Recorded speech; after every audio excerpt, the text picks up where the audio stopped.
Kementerian Pertahanan Rusia merilis rekaman momen belasan kapal tak berawak Ukraina ditembaki.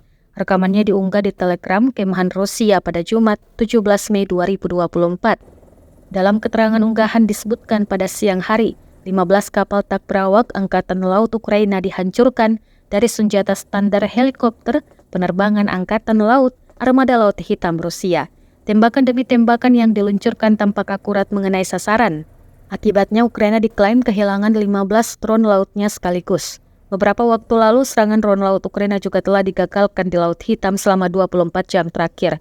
Kemenhan Rusia telah melaporkan menyerang kapal tak berawak Ukraina di wilayah pantai barat laut semenanjung Crimea. Selain itu, Kemenhan Rusia juga mengatakan bahwa sebanyak 5 drone laut hancur.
Download Tribun X sekarang, menghadirkan lokal menjadi Indonesia.